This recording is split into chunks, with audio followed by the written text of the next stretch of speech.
दुर्गा नदी के किनारे बसा एक गांव फूलपुर। गांव में कुछ 100-150 लोग रहते थे। अंजलि, जो कि पास ही के जिले में रहती थी और 12वीं पास कर चुकी थी, उसके पिताजी ने बेटी को जल्दी विदा करने के लिए उसकी शादी फूलपुर गांव के मुकेश से करवा दी थी।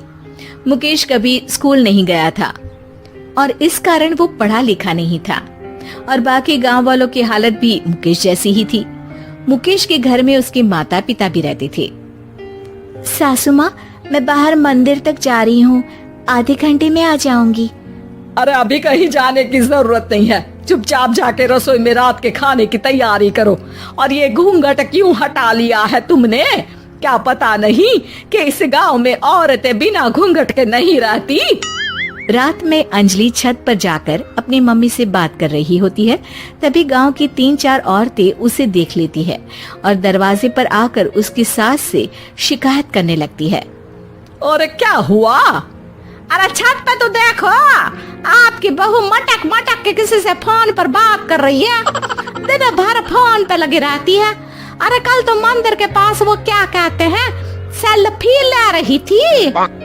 शहर की बहू रखना अच्छा शान की बात है, पर देखना इसके लक्षण से ये तो तुम्हारे परिवार को बदनाम ना कर दे।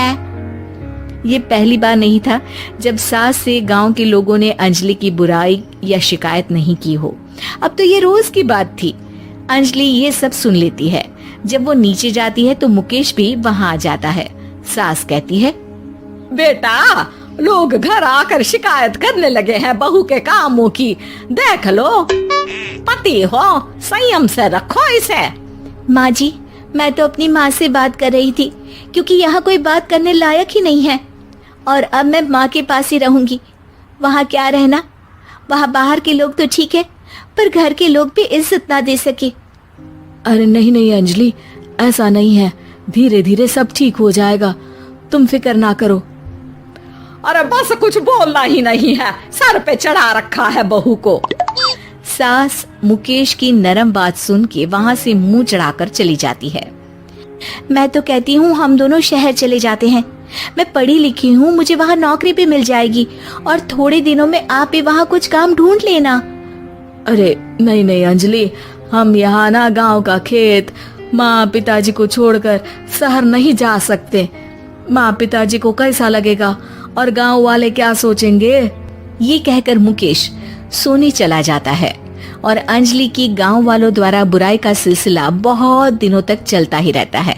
लेकिन अंजलि गुस्सा ना दिखाते हुए समझदारी से काम लेती है। बारिश का मौसम चालू हो जाता है। जोरदार बारिश से पूरे गांव में हाहाकार मच जाता है। दुर्गा नदी में बाढ़ आ जाती है और बाढ़ का पानी पूरे गांव की फसल तबाह कर देता है।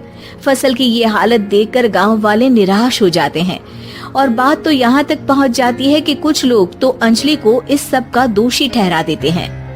अरे पूरी फसल तबाह हो गई, पता नहीं किसकी नजर लग गई है। अरे जब से चौधरी परिवार में ये शहर की बहू आई है ना, तब से ही गांव की शांति चली गई है। इसके कर्म कांड से माँ दुर्गा नदी भी खुश नहीं है।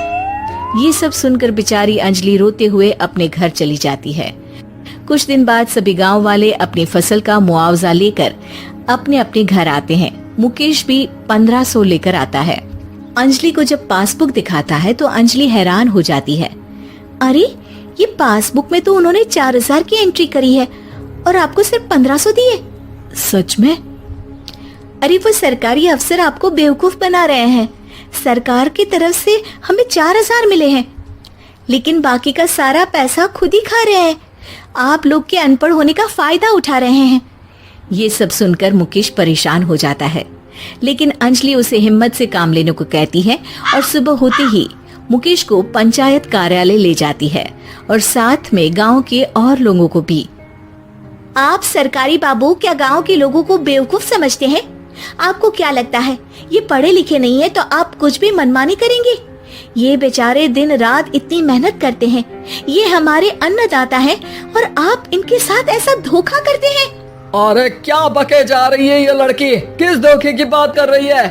अपने कांड करके नदी माँ को नाराज करके हमारा नुकसान करके इसे चैन नहीं मिला क्या? सरपंच जी, इन सरकारी बाबू ने मुझे बेवकूफ बनाया है और मेरे हिस्से के पैसे खुद चट कर गए। बस ये सुनते ही सरपंच वहाँ से दुम दबाकर भाग जाता है। पता चलता है कि जनपद अधिकारियों ने गांव के सरपंच के साथ मिलकर सबके साथ धोखा किया है।